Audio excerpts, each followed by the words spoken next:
Hello, my friends! I'd like to share with you the life of the blessed Pier Giorgio Frassati. Frassati was born in 1901 in Turin, Italy. He was son of Alfredo Frassati, ambassador, senator, and also owner of La Stampa, and Adelaide Ametis, a very skilled painter who devoted her life for painting. Pier Giorgio had to face the drama of many children. His parents didn't get along well, and they lived arguing all the time. Besides, they were very busy with their own careers.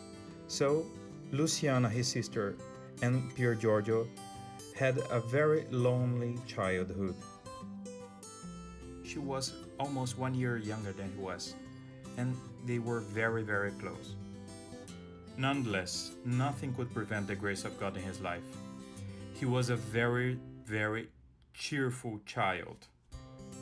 And besides, his spiritual path was quite different from his own family. His father was an agnostic, and his mother, although attended the holy masses, never motivated him to be a very religious person.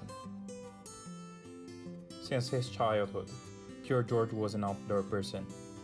He loved riding, biking, swimming, but what he loved the most was certainly climbing.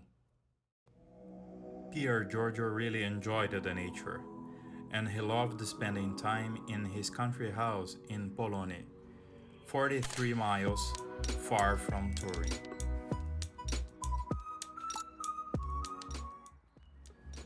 We had the opportunity to talk to Mrs. Wanda Gavronska, Pier Giorgio's niece, and we asked her how Pier Giorgio found out his life of prayer. Credo che lo sentiva da piccolo, subito. Credo che aveva questa grazia che da bambino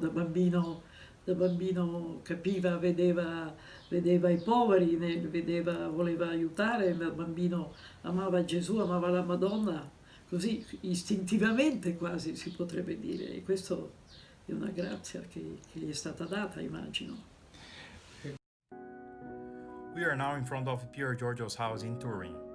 Here he spent most of his life, and he passed away here in July 4th, 1925, after suffering a week of poliomyelitis. In this very house, Pier Giorgio had to face the challenges of his student life, and it was also here that he many times had to sit between his parents who were about to split up. And how did Pier Giorgio handle with all these troubles? Well, the answer is right across his windows. Every morning, Pier Giorgio would receive Jesus in the Eucharist.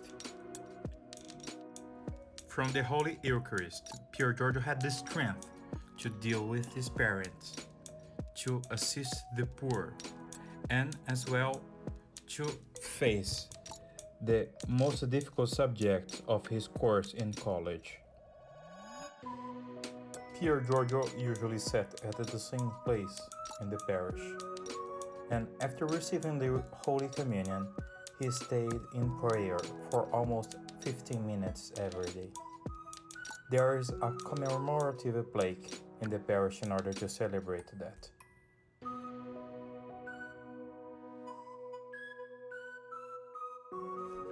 As we told before, one of his biggest challenges was his studies. Pier Giorgio even failed during his childhood in Latin, and this was a source of big humiliations throughout his life. But instead of running and escaping from it, Pier Giorgio made this precisely a way to serve God, and he enrolled the Politecnico of Turin, one of the most difficult universities of his lifetime. A very important feature of Pier Giorgio's sainthood was his devotion to Our Lady. Pier Giorgio reported to her as a real son.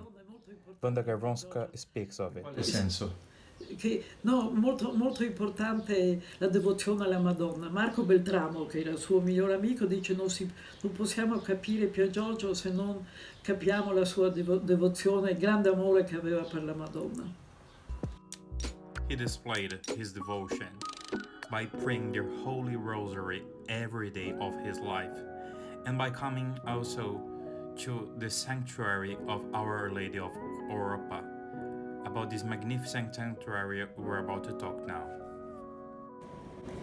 A gente está aqui no Santuário de Nossa Senhora de Europa e aqui é muito perto, mais ou menos perto, né? Que a gente teve que fazer uma subidinha básica de onde é a casa dos Frassati. E o Frassati sempre vinha aqui nesse santuário para honrar Nossa Senhora, sempre. Especialmente toda vez que ele ia escalar as montanhas, ele passava aqui e honrava Nossa Senhora. Nas festas de Nossa Senhora de Europa ele também vinha aqui, até tem uns episódios que são narrados e acho que em alguns livros de que ele vinha cheio de flores, aquele buquê enorme de flores para Nossa Senhora e vinha cantando, desafinado, mas muito feliz, porque era um dia que ele ficava muito feliz de honrar Nossa Senhora. E a presença dele é muito linda aqui, a gente percebe, é uma presença muito mariana, essa é uma presença muito frassatiana. So, every time he was about to make a big decision, and before the exams, he usually came here in order to pray to Our Lady of Europa. He prayed also for his friend, but Frassati's life was far from being only prayers. Frassati was a man of great deeds. He spent much of his time visiting the poor, the sick, entering their houses. He bestowed them with his own life, after all. A gente está aqui, né, nesse lugar que recebeu o nome do Beato Pier Giorgio Frassati, onde ele trabalhou, ele se entregou por Jesus Cristo na pessoa dos mais necessitados, que eram doentes, os mais pobres. E o mais lindo de tudo isso, pensando na comunhão dos santos, é que quando uma pessoa se entrega para Deus, quando uma pessoa vive por Deus, ela não morre no dia da morte dela. Ela segue viva, muito viva, talvez até mais viva, trazendo muito mais frutos para a igreja. E dá para sentir isso aqui, que aqui continua sendo um lugar muito movimentado, muitas pessoas são atendidas, a gente cruzou com várias pessoas aqui e dá para sentir que Frassati, Pier Giorgio Frassati, segue dando bons frutos à igreja, segue trabalhando pelos pobres, segue amando a Jesus nos pobres e isso é visível, é bem nítido aqui. Pier Giorgio loved going to the mountains on weekends. Even though he never missed a holy mass, he really enjoyed spending time there with his friends. Frassati really loosened his stresses up in the mountains, and it was a way to spend the energies of his youth. He lived the life of community and founded a group named the Tipilos, or the shady characters, or even sinister ones. They did have a lot of fun up there, in a beautiful Christian way. Frassati led them to spiritual things.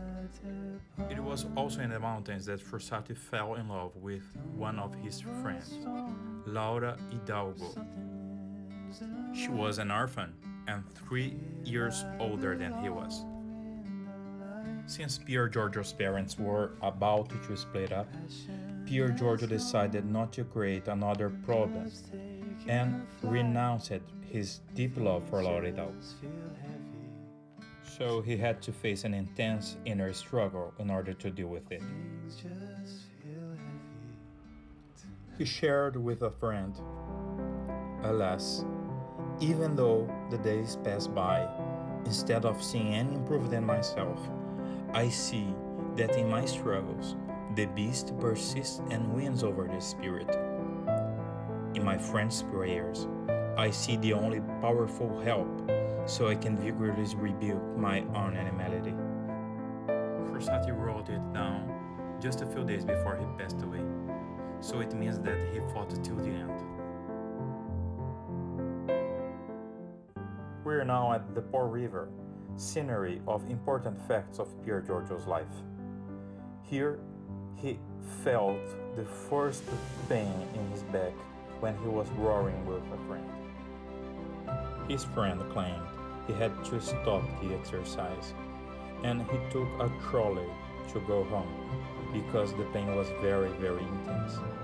So, the Po River was the last sportive activity of Pier Giorgio. Actually, his inferior members were starting to get paralyzed by the disease. His health deteriorated really fast, and to worsen the situation, his grandmother Linda Ametis fell really ill. So, his family took care of his grandmother and they didn't give the right attention to his needs. In order to not bother his family, he tried to hide all the pain he was feeling. Linda Ametis died on a Wednesday, and all his family went to Bologna to the funeral service. The only to stay with him was his mother, who criticized him because he was sick in that moment. In most part of his agony, he was alone. Only on Friday his family really knew what was happening. His sister and best friend went back fast from Bologna to Turin, and she knew that he was calling for her. He asked her to take some things in his jacket. So he made a point to write himself, with his hands almost paralyzed, a note to the poor. All Fridays Pier Giorgio used to visit the poor. That very Friday, Pier Giorgio had to visit Converso and Sapa, and very humbly he told that he had forgotten it. Even though he was feeling atrocious pains, he was thinking of the poor. Pier Giorgio died the next day on Saturday night, and the family wasn't expecting a lot of people for his funeral, but suddenly a lot of people appeared in order to honor him as a saint. Only in that very moment, Pier Giorgio's family found out what he had done during his life, all his charity works, all his commitment to help other people, to promote them, to be friends with them. Pier Giorgio used to be very criticized by his parents for not being so smart and for not making a very good use of his own time. Many times he was regarded as a good-for-nothing person. Then, only in that moment, his family knew who he was. And also, it was in that moment that many poor found out that Pier Giorgio belonged to one of the most richest families in Italy. This is a way that God makes a saint.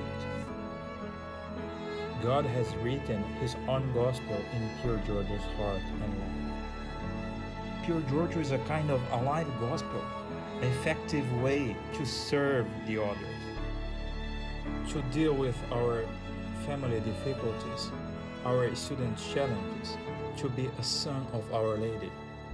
He teaches us how to have pure hearts, to battle for the truth. Anyway, not just to get along, but live.